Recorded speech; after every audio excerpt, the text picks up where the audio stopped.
I had the chance to play almost 2 hours of Pokemon Legends ZA, and we learned a lot. The demo was divided into 3 different sections, so let's get into it.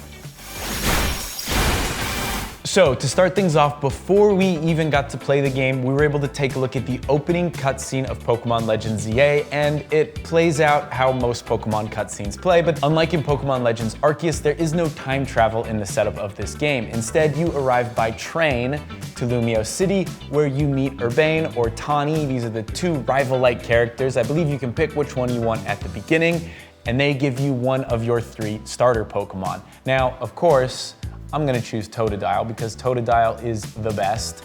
But if you have worse opinions, you could pick Tepig or you could pick Chikorita. After that, we were moved to our stations where we got to check out the first part of the demo, which was Wild Zones. Well, actually, technically, before we explored the Wild Zone, they let us do some character customization. And just like Pokemon Scarlet and Violet, you can pull up the character customization menu at any time.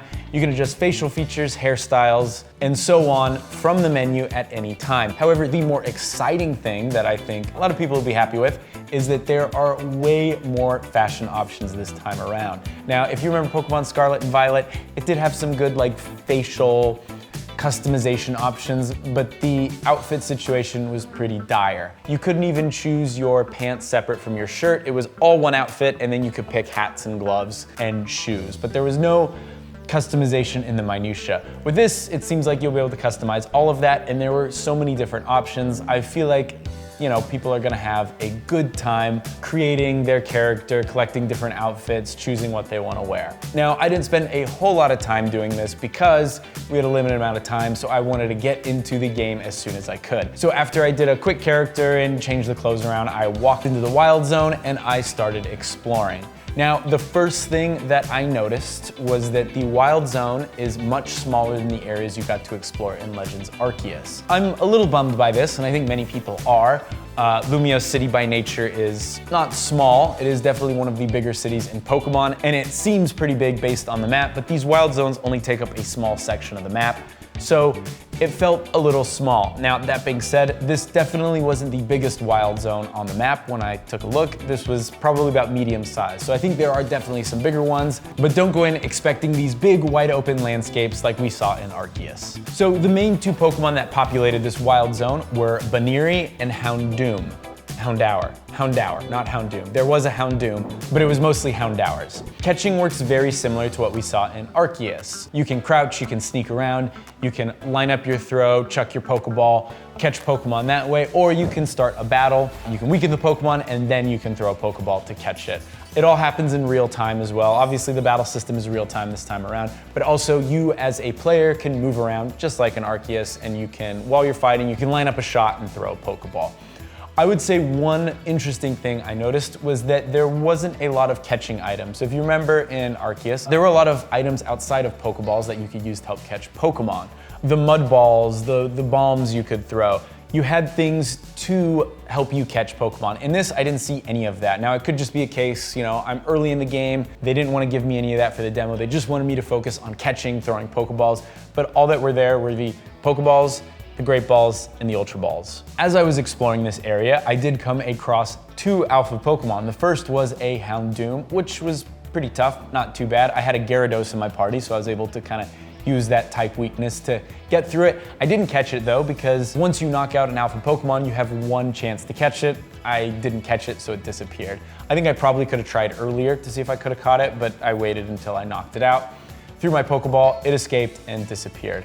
It sounds like if you leave and come back, it'll be there again if you didn't manage to catch it, but I don't know for certain. We'll have to wait until the game comes out to see. So other than that, I did climb up on a building and there was a giant alpha Pikachu. Now this Pikachu was tearing through my party. It was like level 40, I think, and all my Pokemon were level 20. I still put up a good fight. Thanks to the combat mechanics, you can avoid attacks that might be super effective or just flat out strong, but it still got the better of me. But I think probably the more interesting thing to point out is that while Pokemon Legends ZA may not be as expansive as Arceus in terms of where you're exploring, there is a lot of verticality. There were a couple ladders you could climb up. It seems like there's plenty of secrets hidden on these rooftops, tucked away in alleyways, so it definitely seems denser. It seems like there is still plenty to explore, but there's less traveling big long distances. Fortunately, if your Pokemon do get weakened, there usually are cafes in these areas, and you can stop at a cafe, buy a drink, and take a moment to relax, take photos of your Pokemon as they're drinking tea, and this is how you heal your Pokemon. It seems like this is what you want to do when Pokemon get weak, rather than just letting them faint, because I actually did get knocked out by this Pikachu, and I was teleported outside the wild zone to the nearest Pokemon Center. I didn't get to explore inside the Pokemon Center. A demo person quickly came over and made me fast travel back to the wild zone so I could keep exploring, but it seems like you will be running across these cafes multiple times, and usually it's a good idea to stop and hang out. I think most of the drinks are around like a couple hundred Poké Dollars, so it's fairly cheap as well. So after this, they put me in the ZA Royale. And for those who don't know, this is sort of a tournament that takes place in Lumiose City at night, where a bunch of trainers prowl the streets and you fight them. Once you beat them, you get challenger tickets, I believe, and once you have enough challenger tickets, you do a promotion match, and once you beat that promotion match, you rank up. And the idea is you start from rank Z and you move all the way to rank A. I believe I was at rank X and got promoted to W. It was pretty quick to collect all the challenger tickets. Basically, you just battle trainers. However, it seems like there are some ways to make this process even quicker. Throughout the area, there were these pickups that would give you simple challenges that you could do in the moment. A lot of them were like, sneak up on an enemy trainer, or use a water type attack against a fire type Pokemon, or something along those lines. I'm sure they get more complicated, and I'm sure I might be butchering what some of them exactly were, but what I'm trying to say is they were pretty simple challenges that would net you extra tickets. So it seems like there's a good loop of finding these challenges throughout the map, and then reorganizing your party to complete those challenges and then engage in battle. The other cool thing, which I think people know by now, but I think it's worth talking about again, is that you can actually sneak up on trainers this time and you can get an advantage. So if you're sneaky, if you're hiding behind objects, crouching, whatever it might be, and you get behind a trainer and they don't notice you, neither does your Pokemon, you can send out a Pokemon right away, you can attack it immediately, and you'll start the battle off with an advantage. This didn't seem too important for what I was doing. The battles were very simple. Like I said, it was pretty early on in the game, but I can see how this could be very useful later on when things get tougher. In fact, I'm really curious to see how the challenge kind of ramps up as you move through the ranks, because that is one thing I did notice when I played ZA back in August. It seemed like occasionally there might be some trainers that are much tougher. They have much higher level Pokemon than everyone else around. So I feel like getting that advantage could mean a lot. So after I had enough challenger tickets, they let me do a promotion match. Like I said, this is the battle that lets you rank up. And for this fight, I fought a chef, and he had Simipour, Simisage, and Simisear. And probably one of the coolest things about this fight is that he threw up a lot of protects, which work a little differently. So in traditional Pokemon games, obviously when you use a protect, it protects that Pokemon from all incoming attacks for a turn. Unless you're against Urshifu, because that's some bullshit. However, in this, it's more timing based. You need to throw up protect at a specific time, right before an attack is coming, and your Pokemon can hold it for a bit. So this trainer was actually pretty good at setting up protect right as I was about to attack him. And it was kind of annoying, but also kind of cool. And I think going off of that, it's really cool to see how a lot of these traditional Pokemon moves have translated to the combat style of Pokemon Legends EA. Because it's real-time combat and attacks are on cooldowns, a lot of moves have to do something different. And there were a couple cool examples I noticed. So first of all, I had a Talonflame. It's the one before Talonflame. I don't remember middle evolutions. I always forget them. But it had Whirlwind. Now, traditionally, Whirlwind forces a switch. However, in this, it just knocks a Pokemon back, giving you space. And spacing and positioning is way more important in this, so I can see how that could be useful. Another move that I got to check out that did something very differently was Toxic Spikes. So normally Toxic Spikes just punishes trainers who switch in their Pokemon often. What this does instead is it lays down physical traps that if a Pokemon comes in contact with it, they get poisoned.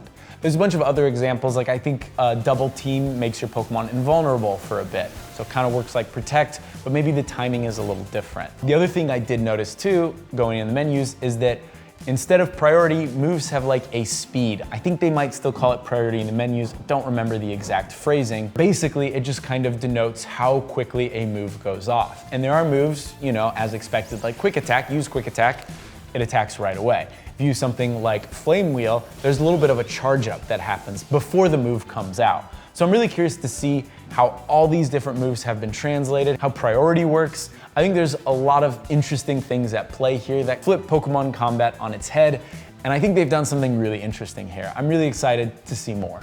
So the final segment I got to play was for a Rogue Mega Evolution battle.